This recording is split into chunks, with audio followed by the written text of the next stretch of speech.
दोस्तों नमस्कार, हिंदी की बिंदी चैनल पर आप सबका स्वागत है। मैं हूं डॉक्टर प्रदीप प्रसन्न और आप भी प्रसन्न होंगे ऐसा मुझे विश्वास है। तो आइए आज हिंदी व्याकरण, हिंदी भाषा, हिंदी साहित्य में कुछ नई बातें सीखते हैं।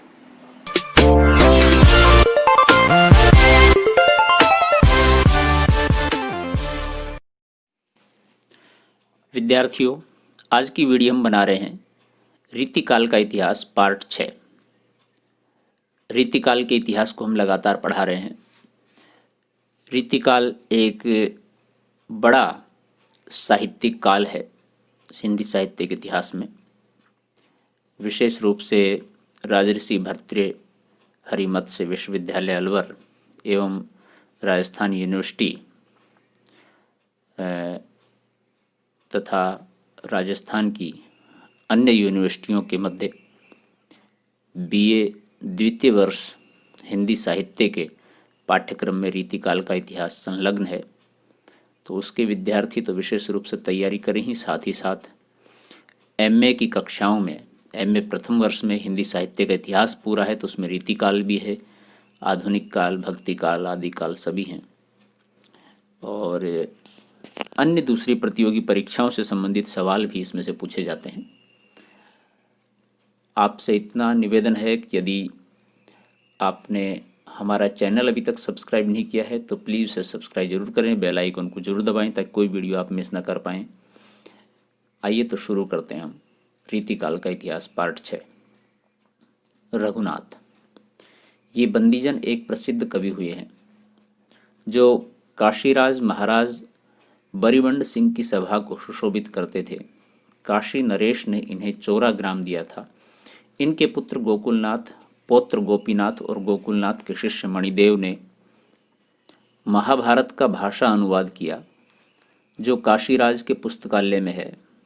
ठाकुर शिव सिंह ने इनके 4 ग्रंथों के नाम लिखे हैं: काव्य कलाधार, रसिक मोहन, जगत मोहन और इश्क महोत्सव।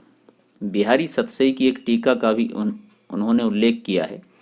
इनका कविता काल संवत 1790 से 1810 तक समझना चाहिए। रसिक मोहन संवत 1796 अलंकार का ग्रंथ है। इसमें उदाहरण केवल श्रृंगार के ही नहीं हैं, वीर आदि अन्य रसों के भी बहुत हैं। एक अच्छी विशेषता तो यह है कि इसमें अलंकारों के उदाहरणों में जो पद्य आए हैं उनके प्राय सब चरण प्रस्तुत अलंकार के सुंदर और स्पष्ट उदाहरण होते हैं। इस प्रकार इनके कवित्व या सवैये का सारा कलेवर अलंकार को उद्दाहित करने में प्रयुक्त हो जाता है। भूषण आदि बहुत से कवियों ने अलंकारों के उदाहरणों से जो पद्य रखे हैं उनका अंतिम या और कोई चरण ही वास्तव में उदाहरण होता है।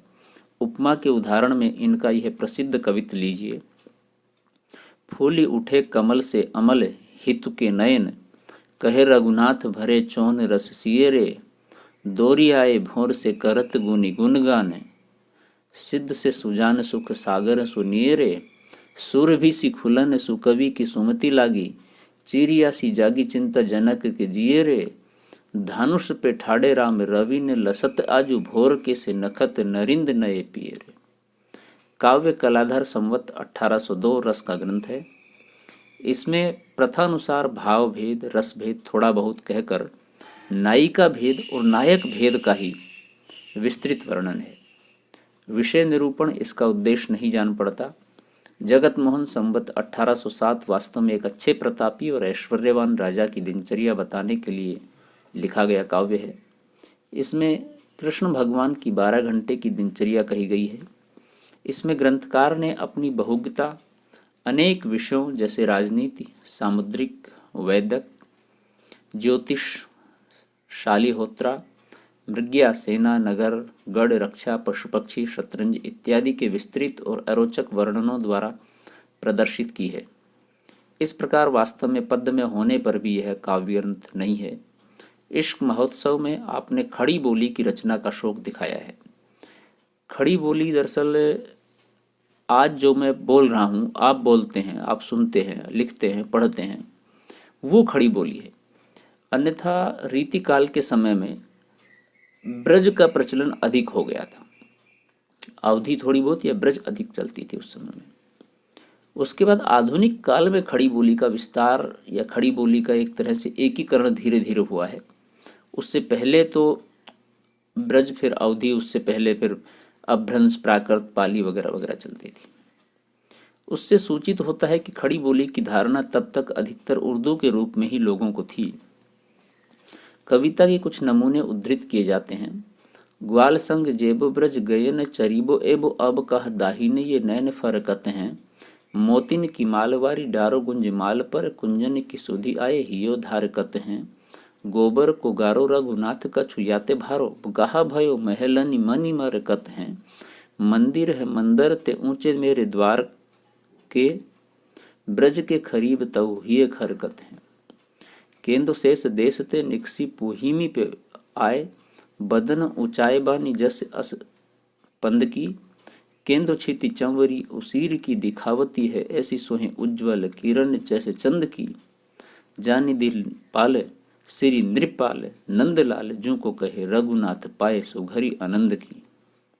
छूटत फुहारे केंदो फूल है कमल तासो अमल अमंद मढ़े धार मकरंद की। अन्य पद देखें। सुधरे सिल्हा राखे वायु वेग वाहा राखे रसद की राह राखे राखे रहे बन को। चोर को समाज राखे बजाओ नजर राखे खबरी के काज बहु रूपी हर फन को। आगम बखये राखे सगुन लवे राखे कहे रघुनाथ ओ विचार बीच मन को बाजी हारे कभू न ओसर के परे जो न ताजी राखे प्रजन को राजी सुभटन को। और देखें। आप दरियाव पास नदिया के जाना नहीं दरियाव पास नदी होएगी सुधावेगी। दरखत बेली आसरे को कभी राखता न दरखत ही के आसरे को बेली पावेगी। मेरे तो लायक जो था कहना सो कहा मैंने रघुनाथ मेरी मति न्याव ही की गावेगी। वह मुँह ताज आपकी है आप उसके ने आप क्यों चलोगे वह आप पास आवेगी। तो ये थे रघुनाथ कवि। अब हम बात करते हैं कवि दूल्हे की। ये कालिदास त्रिवेदी के पुत्र और उदयनाथ कविंद्र के पुत्र थे। ऐसा जान पड़ता है कि ये अपने पिता के सामने ही अच्छी कविता करने लगे थे। ये कुछ दिनों तक अपने पिता के समसामयिक रहे, अर्थात उनके साथ में कविताएं रचनाएं पढ़ते लिखते रहे। कविंद्र के रचे ग्रंथ 1804 तक के मिले हैं। अतः इनका कविता काल संवत 1800 से लेकर संवत 1825 के आसपास तक माना जा सकता है। इनका बनाया एक ही ग्रंथ कविकुल कंठाभरण मिला है, जिसमें निर्माण काल नहीं दिया गया है, पर इनके फुटकल कवित और भी सुने जाते हैं। कविकुल कंठाभरण अलंकार का एक प्रसिद्ध ग्रंथ है। इसमें यद्यपि लक्षण और उदाहरण एक ही पद में कहे गए हैं, पर कवित और सवैये के समान बड़े छंद लेने में अलंकार स्वरूप और उदाहरण दोनों के सम्यक कथन के लिए पूरा अवकाश मिला है। अधिकतर कवियों ने ये कोशिश की है कि उसी कवित्व में, उसी सवैये में लक्षण और उदाहरण सम्मिलित कर दिए गए हैं, तो उनमें से इन्होंने भी ऐसा किया है। कुछ कवियों ने उदाहरण अलग दिए हैं, लक्षण अलग दिए हैं। ये अपना एक अलग तरह का व्यवहार है। भाषा भूषण आदि दोहों में रचे हुए इस प्रकार के ग्रंथों में इसमें यही विशेषता है, इसके द्वारा सहज में अलंकारों का चलता बोध हो सकता है। इसी से दूल्हे जी ने इसके संबंध में आप कहा है, जो या कंठाभरण को कंठ करे चितलाए, सभा मध्य शोभा लहे अलंकृति ठहराए। इनके कविकुल कंठाभरण में केवल 85 पद हैं। फुटकल जो कवित्व मिलते हैं वे अधिक से अधिक 15 या 20 होंगे। अतः इनकी रचना बहुत थोड़ी है, पर थोड़ी होने पर भी उसने इन्हें बड़े अच्छे प्रतिभा संपन्न कवियों की श्रेणी में प्रतिष्ठित कर दिया है। देवदास, मतिराम आदि के साथ दूल्हे का भी नाम लिया जाता है। इनकी सर्वप्रियता का कारण इनकी रचना की मधुर कल्पना, मार्मिकता और प्रौढ़ता है। इनके वचन अलंकारों के प्रमाण में भी सुनाए जाते हैं और सहृदय श्रोताओं के मनोरंजन के लिए भी। किसी कवि ने इन पर प्रसन्न होकर यहाँ तक कहा है कि और बराती सकल कवि दूल्हे दूल्हे राय। ये विशिष्ट बात इनके लिए कही गई है। इनकी रचना के कुछ उदाहरण देखिए। माने सन माने तेही माने सन माने सन माने सन माने सन मान पाई यतु है।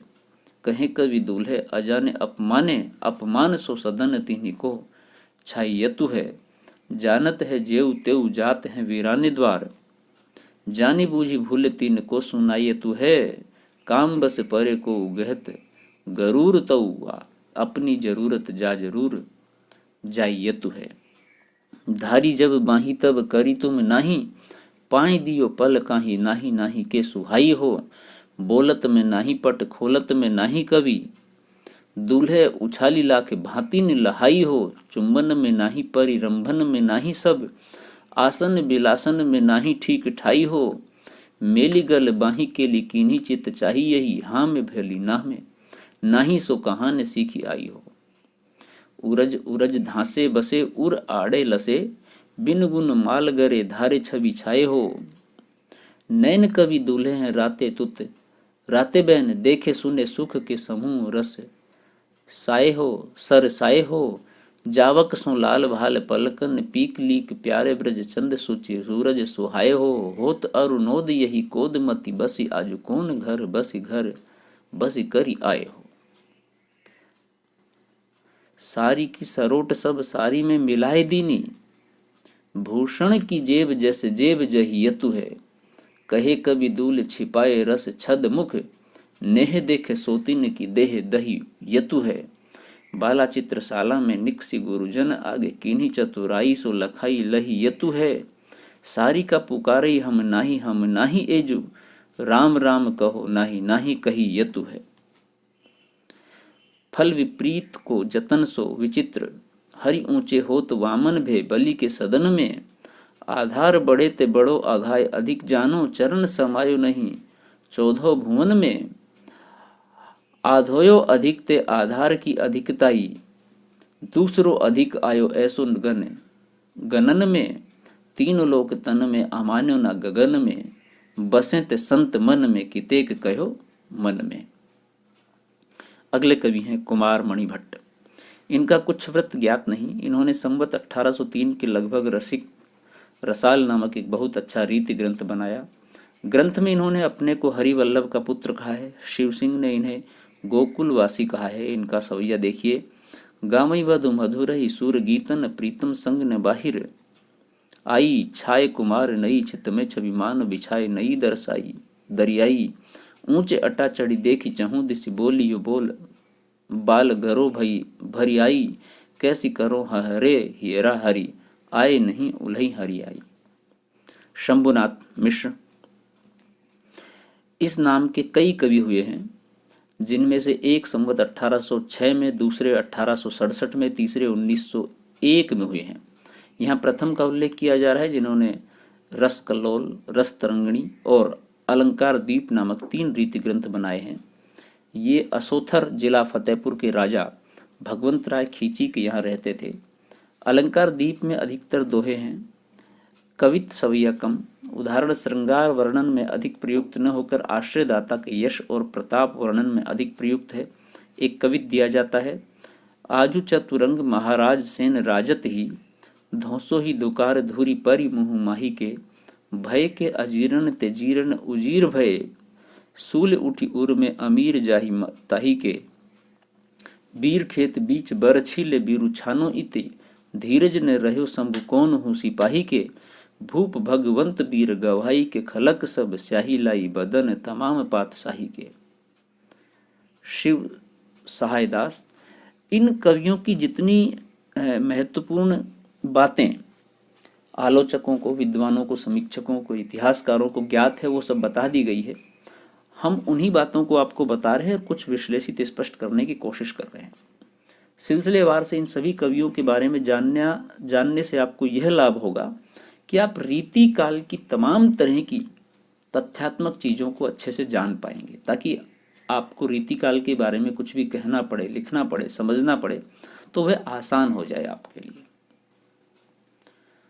तो शिव सहाय दास ये जयपुर के रहने वाले थे। इन्होंने संवत 1809 में शिव चौपाई और लोकोक्ति रस कौमुदी 2 ग्रंथ बनाए। लोकोक्ति रस कौमुदी में विचित्रता यह है कि पखानों या कहावतों को लेकर नाई का भेद कहा गया है। जैसे करऊ रुखाई नाहिन बाम, बेघई ले आऊं घनश्याम, कहे पखानो भरी अनुराग, बाजी तात की बूझो राग, बोले निठुर पिया बिन दोष, आपु ही तिहे बैठी गही रोस, कहे पखानो जेहि गही मोन, बैल ने कूधऊ कूध्यो कूदी गोन। अगले कवि हैं रूपशाही। ये पन्ना के रहने वाले श्रीवास्तव कायस्थ थे। इन्होंने संवत 1813 में रूप विलास नामक ग्रंथ लिखा, जिसमें दोहे में ही कुछ पिंगल, कुछ अलंकार, नायिका भेद आदि हैं। दो दोहे नमूने के लिए दिए जाते हैं। जग मगाती सारी जरी, झलमल भूषण ज्योति भरी, दोपहरी तिया की भेंट पियासों होती। लालन बेगी चलो न क्यों, बिना तिहारे बाल, मार मरोरनी सो मरती, करिए परसी निहाल। अगले कवि हैं ऋषिनाथ। ये असनी के रहने वाले बंदीजन प्रसिद्ध कवि ठाकुर के पिता और सेवक के पर पितामह थे। काशीराज के दीवान सदानंद और रघुवर कायस्थ के आश्रम में इन्होंने अलंकार मणिमंजरी नाम की एक अच्छी पुस्तक बनाई, जिसमें दोहों की संख्या अधिक है। यद्यपि बीच बीच में घनाक्षरी और छप्पे भी हैं। ये दोनों छंदों के नाम है, घनाक्षरी और छप्पे।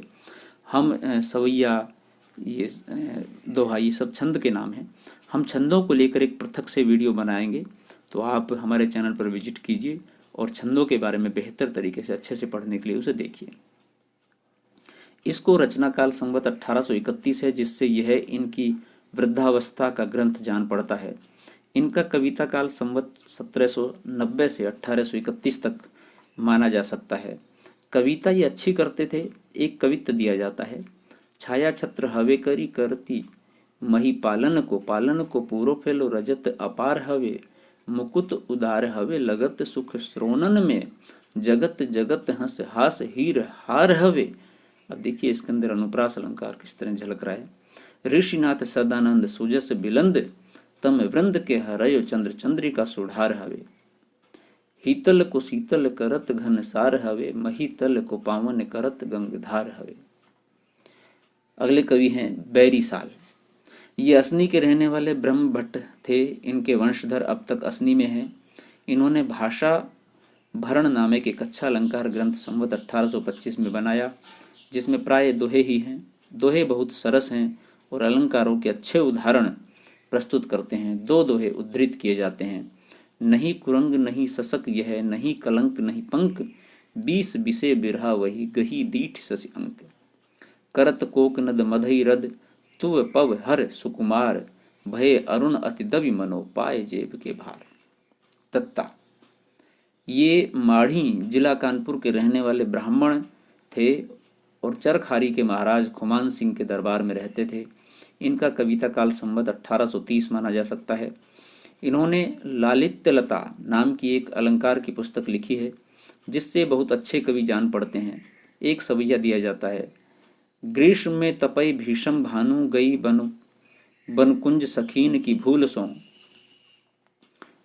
घाम सो बाम लता मुरझानी, बयारी करे घनश्याम दुकूल सो, कंपतियों प्रगट्यो तन स्वेद, उरोजन दत्ताजु ठोड़ी के मूल सो, द्वे अरविंद कलीन पे मानो, गिरे मकरंद गुलाल के फूल सो। कितना सुंदर वर्णन है, देखिए। अगले कवि हैं रतन कवि। इनका वृत्त कुछ ज्ञात नहीं। शिव सिंह ने इनका जन्मकाल संवत 1798 लिखा है। इससे इनका कविता काल संवत 1830 के आसपास माना जा सकता है। ये श्रीनगर गढ़वाल के राजा फतेह सिंह के यहाँ रहते थे। उन्हीं के नाम पर फतेह भूषण नामक एक अच्छा अलंकार का ग्रंथ इन्होंने बनाया। इसमें लक्षणा, व्यंजना, काव्य भेद, ध्वनि, रस, दोष आदि का विस्तृत वर्णन है। उदाहरण में श्रृंगार के ही पद्य रखकर इन्होंने अपने राजा की प्रशंसा के कवित्व बहुत रखे हैं। संवत 1827 में इन्होंने अलंकार दर्पण लिखा। इनका निरूपण भी विशद है और उदाहरण भी बहुत मनोहर और सरस हैं। ये एक उत्तम श्रेणी के कुशल कवि थे, इसमें संदेह नहीं। कुछ नमूने देखिए। आप इन सभी कवियों की कविताओं को जब देखेंगे तुलनात्मक दृष्टि से, तो बहुत अंतर आपको महसूस होगा, जिसके बारे में यहाँ एक एक कवि को लेकर के स्पष्ट करने की कोशिश की जा रही है। बैरिन की बाहिन को भीषण निदाग रवि, कुबले केली को सरस सुधा करु है, दान झरी सिंधुर है, जग को वसुंधार है, विबुधा कुलनी को फलित काम तरु है, पानिप मनिन को रतन रत्नाकर को, कुबेर पुण्य जनन को क्षमा मही धारु है, अंग को सन्हा बन रहा को रमा को नहा, महा वहा फतेह सहा एकई नर बरु है। काजर की कोरवारे भारे अनियारे नैन, कारे सट कारे बार छहरे छवानी छवे, श्याम सारी भीतर भबक गोरे गातन की, ओपवारी न्यारी रही बदन उजारी हवे, मृग मद बेंदी भाल में ही दी, याही आभरण हरन हिये को, तुहे रंभा रति ही हवे, नीके नथु नीके तैसे सुंदर सुहात मोती चंद पर चवे रहे सुबानो सुधा बुंद दवे। अगले कवि हैं नाथ हरिनाथ। ये काशी के रहने वाले गुजराती ब्राह्मण थे। इन्होंने संवत 1826 में अलंकार दर्पण नामक एक छोटा सा ग्रंथ बनाया, जिसमें एक एक पद के भीतर कई कई उदाहरण हैं। इनका क्रम औरों से विलक्षण है। ये पहले अनेक दोहों में बहुत से लक्षण कहते गए हैं, फिर एक साथ सबके उदाहरण कविता आदि में देते गए हैं। कविता साधारणतः अच्छी है। एक दोहा देखिए, तरुणी लस्ती प्रकाश ते मालती लस्ती सुभाष, गोरस गोरस देत नहीं गोरस चहती हुलास। मनीराम मिश्र अगले कवि। ये कन्नौज निवासी इच्छाराम मिश्र के पुत्र थे। इन्होंने संवत 1829 में छंद छप्पनी और आनंद मंगल नाम की 2 पुस्तकें लिखी। आनंद मंगल भागवत दशम स्कंद का पद्य में अनुवाद है। छंद छप्पनी छंद शास्त्र का बड़ा ही अनूठा ग्रंथ है। अगले कवि हैं चंदन।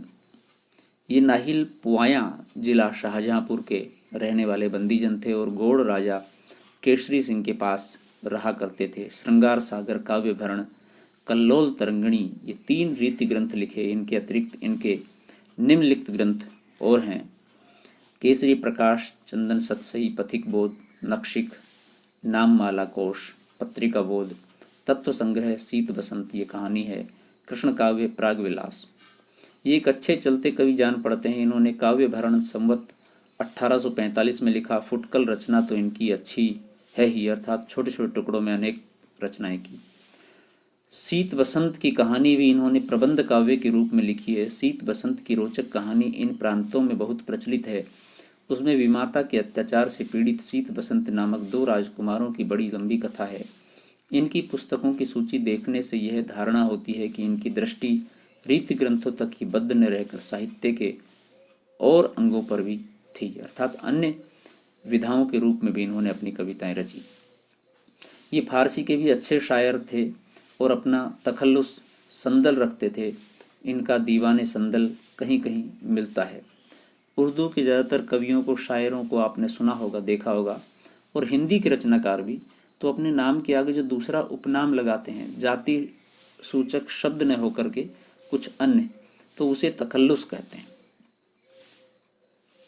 इनका कविता काल संवत 1820 से 1850 तक माना जा सकता है। इनका एक सवैया नीचे दिया जाता है: ब्रज वारी गंवारी दई जानी कहा, यह चातुरता ने लोगाइन में, पूनी बारिनी जानी अनारिनी है रुचि एति ने, चंदन गायन में छवि रंग सुरंग के बिंदु बन लगे इंद्रबंधु, इंद्रबधु लघुतायन में चित्त जो चहे दी किसी रहे दी, कही दी मेहंदी इन पायन में। अगले कवि हैं देवकी नंदन। ये कन्नौज के पास मकरंद नगर ग्राम के रहने वाले थे। इनके पिता का नाम शशली शुक्ल था। इन्होंने संवत 1841 में श्रृंगार चरित्र और 1857 तक अवधूत भूषण और सरफराज चंद्रिका नामक रस और अलंकार के ग्रंथ बनाए। संवत 1843 में ये कुंवर सरफराज गिरी नामक किसी धनाढ़ महंत के यहाँ थे, जहाँ इन्होंने सरफराज चंद्रिका नामक अलंकार का ग्रंथ लिखा। इसके उपरांत ये रुद्दामऊ जिला हरदोई के रईस अवधूत सिंह के यहाँ गए, जिनके नाम पर अवधूत भूषण बनाया। इनका एक नक्शिक भी है। शिव सिंह को इनके इस नक्शिक का ही पता था, दूसरे ग्रंथों का नहीं। श्रृंगार चरित्र में रस, भाव, नायिका भेद आदि के अतिरिक्त अलंकार भी आ गए हैं। अवधूत भूषण वास्तव में इसी का कुछ प्रवर्धित रूप है। इनकी भाषा मंझी हुई और भाव प्रौढ़ हैं। बुद्धि वैभव भी इनकी रचना में पाया जाता है। कहीं कहीं कूट भी इन्होंने कहे हैं। कला व चित्र की ओर अधिक झुकी हुई होने पर भी इनकी कविता में लालित्य और माधुर्य पूरा है। 2 कवित्व नीचे दिए जाते हैं: बैठी रंग रावटी में हेरत पिया की बाट, आए ने बिहारी भय निपट अधीर में, देव की नंदन कहे श्याम घटा घेरी आई, जानी गति प्रलय की डरानी बहुबीर में, सेज पे सदाशिव की मूर्ति बनाए पूजी, तीनी डरी तीनों करी तदबीर में पाखन में सामरे सुलाखन में अखवट ताखन में लाखन की लिखी तस्वीर में। देखिए किसी के रचनाएं इतनी सहज होती हैं, आसानी समझ में आती है, जैसे कि ये कविता आ रहा है समझ में, और कहीं कहीं भाषा ऐसी कठिन होती है कि उसे समझने में थोड़ी सी कठिनाई पैदा होती है। तो यही विशेष अंतर है एक कवि से दूसरे कवि में। मोतिन की माल तोरी चीर सब चीर डारी फेरी के नजह आली दुख बिकरारे में बिकरारे हैं देव की नंदन कहे धोखे नाग छोनन के अल कहीं प्रसून नोची नोची नीर बारे में मानी मुख चंद भाव चोंच दई अधारण में अधारण तीनों ये निकुंजन में एक ही तार तारे हैं ठोर ठोर डोलत मराल मत वारे तैसे मोर मत वारे त्यों चकोरे मत वारे हैं। अगले कवि हैं महाराज राम सिंह। ये नरवलगढ़ के राजा थे। इन्होंने रस और अलंकार पर 3 ग्रंथ लिखे हैं। अलंकार दर्पण, रस निवास संवत 1839 और रस विनोद संवत 1860।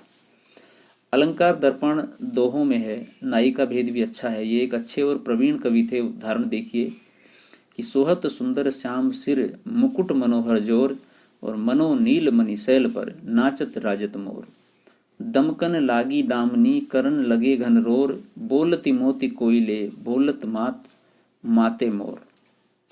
भान कवि, इनके पूरे नाम तक का पता नहीं है। इन्होंने संवत 1845 में नरेंद्र भूषण नामक अलंकार का एक ग्रंथ बनाया, जिससे केवल इतना ही पता लगता है कि ये राजा जोरावर सिंह के पुत्र थे और राजा रणजोर सिंह बुंदेल के यहाँ रहते थे। इन्होंने अलंकारों के उदाहरण श्रृंगार रस के प्राय बराबर ही वीर भयानक अद्भुत आदि रसों के रखे हैं। इससे इनके ग्रंथ में कुछ नवीनता अवश्य दिखाई पड़ती है, जो श्रृंगार के सैकड़ों वर्ष के पृष्ठ पेषण से उबे हुए पाठकों को विराम सा देती है। पृष्ठ पेषण यानी कि लगातार वैसा ही चिपका हुआ, वैसा ही लिखा हुआ। इनकी कविता में भूषण किसी फड़क और प्रसिद्ध श्रृंगारियों किसी तन्मयता और मधुरता तो नहीं है, पर रचना प्राय पुष्ट और परिमार्जित है। अच्छी रचनाएं लिखी हैं। रन मतवारे ये जोरावर दुलारे तब बाजत नगारे भय गालिब दिगीस पर दल के चलत खर भर होत चारों ओर चालती धारणी भारी भारी भोंस फनीस पर देखी के समर सन मुख भयो ताही समय बरनत भान पैज के 20 पर तेरी सम शेर की सिफत सिंह तेरी सम शेर की सिफत सिंह रनजोर लखी एक साथ हाथ अरिन के शीस पर घन से सघन श्याम इंदु पर छाए रहे बैठी तहां असित द्वेरे फन की पाती सी तिन के समीप तहां खंज किसी जोरी लाल आरसी से अमल निहारे बहु भाती सी ताके ढिग अमल लोहे बिब लहे विद्रुम से फरकती ओप जामे मोतिन की कांति सी भीतर से कढ़ती मधुर बीन कैसी धुनी सुनी करी भान परी कानन सुहाती सी। थान कवि, ये चंदन बंदीजन के भांजे थे और डोंडिया खेरे जिला रायबरेली में रहते थे। इनका पूरा नाम थान राय था। इनके पिता निहाल राय, पितामह महास सिंह और पर पितामह लाला राय थे। इन्होंने संवत 1848 में दलेल प्रकाश नामक एक रीति ग्रंथ चंड्रा बैसवारा के रईस दलेल सिंह के नाम पर बनाया। इस ग्रंथ में विषयों का कोई क्रम नहीं है।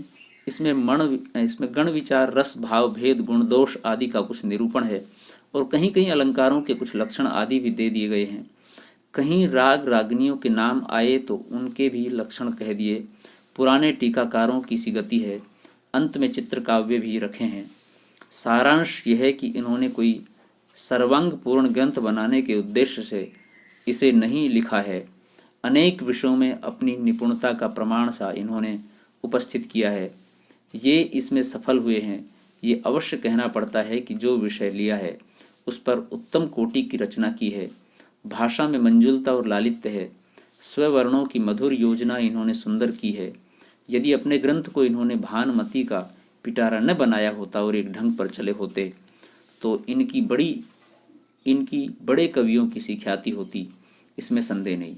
इनकी रचना के 2 नमूने देखिए।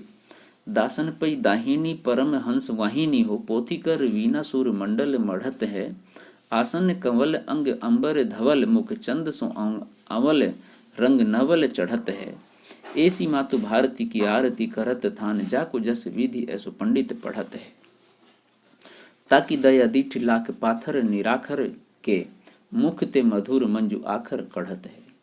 अगला देखें। कलुष हरणी मुख कलुष हरणी सुख करनी सर नजन बरनी बरनी जस कहत धार निधार कलिमल कलित बलित अग खल गन लहत परम पद कुटिल कपट तर मदन कदन सुरस दन बदन शशि अमल नवल दुति भजन भगत वर सुर सरि तव जल तरस परस करी सुर सरि सुभगति लहत अधम नर।